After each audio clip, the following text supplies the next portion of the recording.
श्री सद्गुरु महाराज की जय।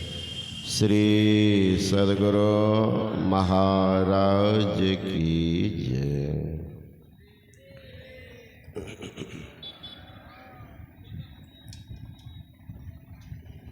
अखंड मंडलाकारं व्याप्तं येन चराचरं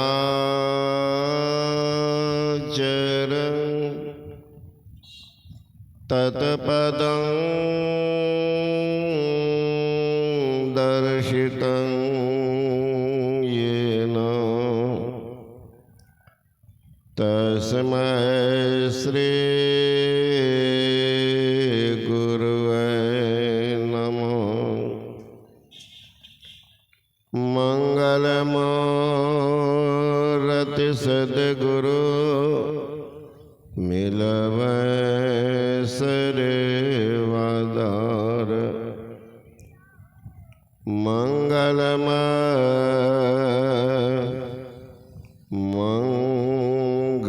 करना विनवारंभ।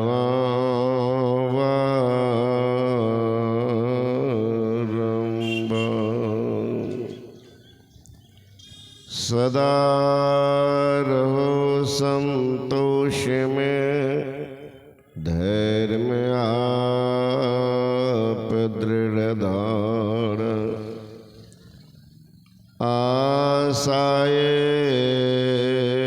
का गुरुदेव की और न चेत विचार।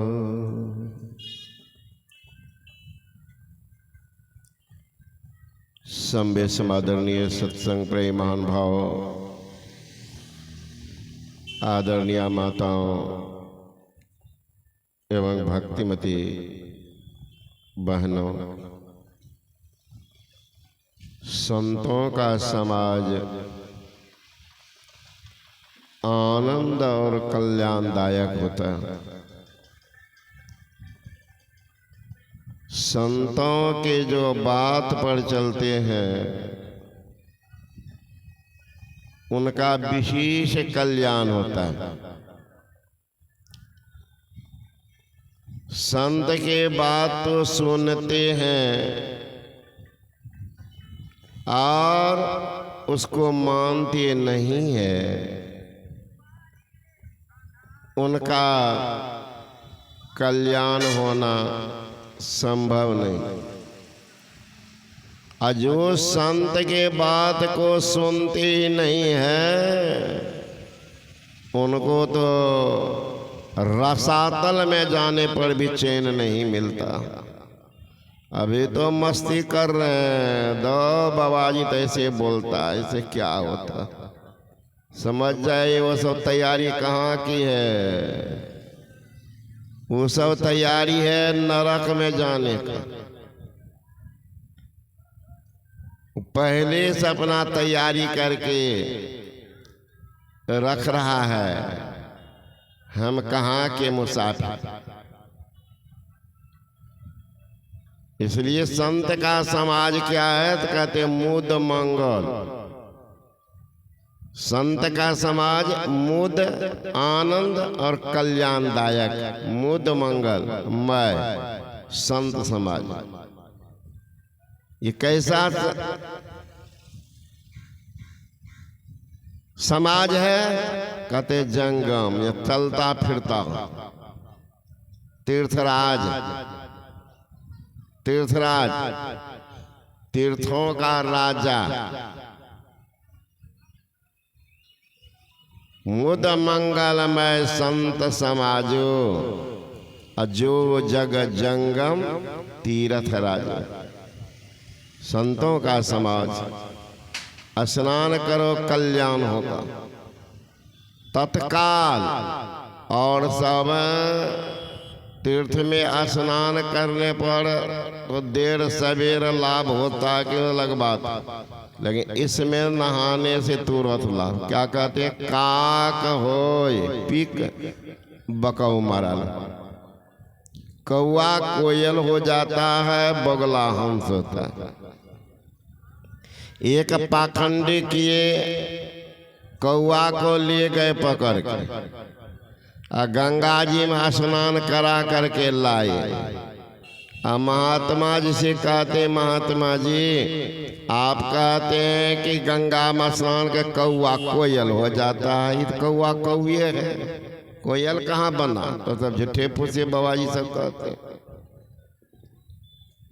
महात्मा ने कहा, रे कौआ का कोयल का रंग के रहता, लेकिन बोली चाली खान पान में अंतर हो जाता है। कौन कौआ कह रहा? तुम्हारे जैसे अभागा कौआ जो है वो भी संत के बानी में स्नान करेगा तो कौआ क्या करता है? बिष्ठा खाता, मछली खाता है ना। तो तुम भी बिष्ठा खाना छोड़ दोगे, मछली खाना छोड़ दो, रूप तो वही रहेगा। कौआ कोयल में क्या अंतर? रंग एक ही समान है, लेकिन कोयल मछली नहीं खाती, कोयल गंदगी नहीं खाती है। कौआ पैखानो खा लेता है, कौआ मछलियों खा लेता है, कौआ मांसो खाता है, रंग दोनों के। बोगला जो है मछली चुके खाता है, हंस जो है वो दूध पीता है। दोनों का रंग है एक ही समान, उजला उजला। कौआ कोयल एक समान, अब बोगला हंस भी एक के समान, लेकिन दोनों के खान पान में अंतर होता है। उसी तरह से तुम जाओगे संतों का संग सुनने तो विचार में अंतर हो जाएगा। रंग तो ही रहेगा कि विचार में अंतर होगा। कौआ किसका धन हरे और कोयल किसको दे? अपनी बोली सुनाकर जग अपनों कर ले। कोयल बोलती है को तो बच्चे लोग भी कहता है कोयल, और कौआ जब बोलता है लोग ढेला पत्थर मार के भगा देता है। दोनों का रंग तो क्या? एक बार एक कौआ भागता जा रहा था, एक वृक्ष पर बैठी थी कोयल। कोयल देखती है कि नहीं को आप देख करके बता सकते हैं दुखी है तो उसका रंग ढंग देख करके अब कह सकते हैं बेचारा दुखी है। तो कोयल कहती है कौआ से कि चाचा जी कहाँ देखते हैं, उड़े जा रहे हैं, बड़ी चाल टेढ़ी मेरी है। कौआ कहता है क्या बताओ, इस नगर के लोग बड़ा पागल सब, जब ये मैं बोलता हूं तो ढेला मारता, डंटा मारता। नगर के लोग बड़ा पागल है, इसलिए मुल्क को छोड़ करके दूसरे मुल्क जा रहे हैं। कोयल कहती है कि चाचा जी जिस बोली के कारण यहाँ डंटा ढेला पत्थर आप कमार खा रहे हैं, यही बोली लेकर ना दूसरा मुल्क जाएंगे तो उस मुल्क जाएंगे तो वहां के लोग आपको क्या चंदन लेप कर देंगे, आंखें उतारेंगे। चाचा जी कहीं जाने की जरूरत नहीं है, बोली बदल लीजिए तो यहाँ के लोग भी पसंद करेंगे, वहाँ के लोग भी पसंद करेंगे। बोली बदल लीजिए, जाने की जरूरत नहीं। बोली आपका खराब है तो कहीं जूता खा लीजिएगा, बोली बढ़िया है तो सब जगह आपको सम्मान मिल जाएगा, सब जगह सम्मान मिलेगा। बोलिए खराब सम्मान मिलेगा, जूता खाइएगा। तो बोली कहाँ सीखिएगा? संतों के संग में मिलता है जिंदगी में साधुओं की संगति। कभी कभी लाते ऐसे मोर पर तकदीरें, कभी कभी ओ दौलतमंदा दौलत पर अभिमान न करना। दौलत देखकर ईश्वर छीन लेते हैं कभी कभी। संतों का संग, महापुरुषों का संग अभागा को नसीब नहीं होता। उन भाग्यशाली को नसीब होगा जिनका भावी जीवन उज्जवल होने वाला, जिनके जिंदगी में 4 चांद लगने वाली है, जिनका ग्रह नक्षत्र समाप्त होने वाला है। ऐसे सौभाग्यशाली को सत्संग नसीब होता है। तुलसीदास जी महाराज ध्यान कर रहे थे। परिव्राजक संजोग ऐसा बना, उस नगर में एक आदमी की मृत्यु हो गई। तो उस समय चलता था सती प्रथा। वो बेचारी को 2 छोटा छोटा बच्चा। अब सोच रही है कि सती होने जाऊंगी, ये बच्चे का क्या होगा। अब लाश उठाने की बारी आई। लड़की कहती है कि आप लोग लाश लेके के चलिए, मैं पीछे से आ रही हूं। अब गांव में बिकल है, बिहवल है, अरे कोई दयालु हो, ये बच्चे को रख लो। 2 साल का बच्चा था, एक 4 साल का बच्चा को क्या किया, चिल्ला रही है। एक धनवान ने कहा कि ठीक है, बच्चे को दे दो। अब बच्चा मां के बिना कैसे रह सकता, चिल्ला रहा। अम्मा छाती पर पत्थर रख करके जा रहे। पति का वियोग, अब बच्चे का स्नेह, एक साथ माई कुर्बानी करने जा रहे। चलती जा रहे, रोती बिलखती, बच्चे को लटकर देख भी रही है। बच्चा कहाँ, बच्चा भी गया, पति भी गए। जब शमशान घाट के पास लोग इंतजार में है कि आएगी तब ना आग लगाएंगे। लड़की को याद आई कि यहाँ तुलसीदास जी महाराज हैं, तो महापुरुष का आशीर्वाद ले लेती हूँ। कौन जन्म का पाप था, इस जवानी में विधवा हो गई, भविष्य कम से कम ठीक रहेगा। इसलिए संत का आशीर्वाद लेती हूँ। सोच करके वह दुखिया गई तुलसीदास जी की कुटिया के पास। देखो ध्यानस्थ थे तुलसीदास। अब ये इंतजार करती, वहां लोग इंतजार में, शमशान घाट में जोर जोर से रोने लग गई, बर्दाश्त नहीं कर पाई। बच्चे का वियोग है, पति का बिछोह है, जोर से रोने लगी। भीतर कुटिया में बैठे तुलसीदास आवाज सुने, अरे कौन। जो ही निकले तुलसीदास जी, जो ही निकले तो चट से लिपट गई पैर में, जोर जोर से रोने लगी। ध्यान की एक नशा होती है, नशा। तुलसीदास जी महाराज एकाएक बोल दिए, बेटी सुहागवती भव, सुहागवती भव।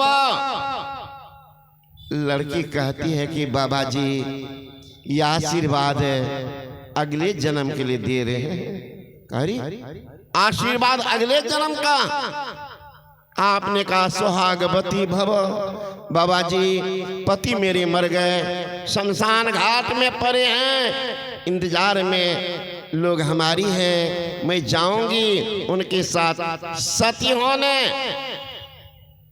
लेकिन याद आई कौन जन्म का पाप था, इस जवानी में विधवा हो गई, तो आपका आशीर्वाद कहीं मिल जाए संत का, भावी जीवन उज्जवल होगा। इसी ख्याल से मैं आई थी। आपने कहा सुहागवती भव। तुलसीदास जी को पश्चाताप हुई। नशा में कुछ बोलाता है, नशा में सपने में भिखारी भी राजा बन जाता। का बाबा पति मरे पड़े, इंतजार। तुलसीदास जी महाराज क्या सोचे का, चलो चलो लड़की दौड़ती गई आगे आगे शमशान घाट। तुलसीदास भी वहां गए, लोग खड़े हो गए। तुलसीदास जी महाराज ने कहा आप लोग बैठ जाओ, आप लोग बैठ जाओ। और लड़की को कहते हैं तुम जाओ चिता पर, उनके पति को रख देते चिता पर, जा चिता पर बैठ जाओ, उनके छाती पर हाथ रख दो, जाओ चिता पर बैठ जाओ, अपने पति के छाती पर तो अपना हाथ रख दो। आंख बंद करो सबको, सब कोई आंख बंद किया। का बोलो, सब कोई बोलो राम राम राम, बोलो राम राम राम। जो ही बोला राम राम राम, फिर बोला राम राम राम, फिर कहा तीसरा बार राम राम बोल के आँख खोलना, राम राम राम खोलो आँख। जो ही कहा राम राम राम आँख खोलो, लड़का जीवित हो गए, राम राम को उठ के बैठ गए। उसमें एक व्यक्ति अंधा हो गए। पड़ोस में बगल में गांव थी, जानकारी मिल गई, हल्ला हो गया आपका पति तो शमशान घाट में अंधा हो गया। उसकी पत्नी आई दौड़ती, रोने लगी, बाबा ये क्या हो गया? कहा इसे पूछो ना क्या हो गया। क्या हुआ बोलो। कहा बाबा जी बोले कि सबको बोलो राम राम राम, आंख बंद करो। सबने आंख बंद कर लिया। हम सोचे कि अच्छा बाबा जी क्या करते है ना, तू आंख खोल करके देखने लगा। देख लीजिए अब का सब कोई आंख बंद किया, वो आंख खोल कर देखने लगा कि बाबा जी क्या करता। सुना कहा, इसीलिए अब सब आंख खोला है, इसका आंख बंद रहेगा। महिला कह जाए बाबा एक सामान कर दो बाबा, रोती बिलकती का एक सामान कहाँ, बैठो बैठो बैठो बैठो, वो तो भावना में नशा में है। कब बोलो सब कोई राम राम राम, आंख बंद करो। फिर सब कोई आंख बंद किया, राम राम राम का खोलो आंख, राम राम राम खोला आंख। तो महिला के एक आंख गायब है, पुरुष का एक आंख खुल गया। कहा ये क्या हो गया बाबा? तो तुम तो बोली एक सामान करने के लिए, तो एक सामान कर दिए, एक ठो तुमको नहीं एक ठो नहीं, दोनों मिला के काम चलाते रहे। देखिए भावना, तुमने बोली एक सामान करने ना, एक सामान तो कर दिए कि नहीं बाबा जितना सबको दोनों है, ये तुम बोली हे बाबा एक सामान कर दो, एक सामान कर दो, तो इसलिए एक सामान कर दो। तो तुमको दोनों आंख रहता है, इनको एक एक आंख, तो दुख होता है इनको, इसलिए एक एक ठो तुमको है, इनको तो दोनों झगड़ा करेगी तो एक आंख सुन। तो देख लीजिए महापुरुष क्या कर देते हैं। गुरु दाता दयाल वह काटे, जमजाल पल में कर दे निहाल। भजो साध गुरु, गुरु दयालु हो जाए। गुरु महाराज ब्रह्म ऋषि, उनकी वाणी है हरदम रटो कब हो न हटो, तुझे छेड़ेगा ना काल, काल भी भागेगा। सतगुरु सतगुरु नितई पुकारत, छीजत पाप समूह हरे। सतगुरु रूप हिया में धारत, काम क्रोध मद लोभ दहे। काल भागेगा, काल भागेगा। मैं एक सही घटना सुनाता। साहेबगंज जिला में एक स्थान है बोरियो, बोरियो में एक शिक्षक थे। उनके घर पर न जाने कब से लगता था कोई पहाड़ का टुकड़ा उठा कर बाजार देता था। बढ़ जाइए, पहाड़ का टुकड़ा उठा कर बाजार देता था, कोई घर में रहता नहीं था। और मुझसे कहा, उस समय में कोपा घाट में रहता था, बाबा मेरे घर में चलिए, मेरे घर को थोड़ा शुद्ध कर दीजिए। बहुत कहा तो हम चले गए।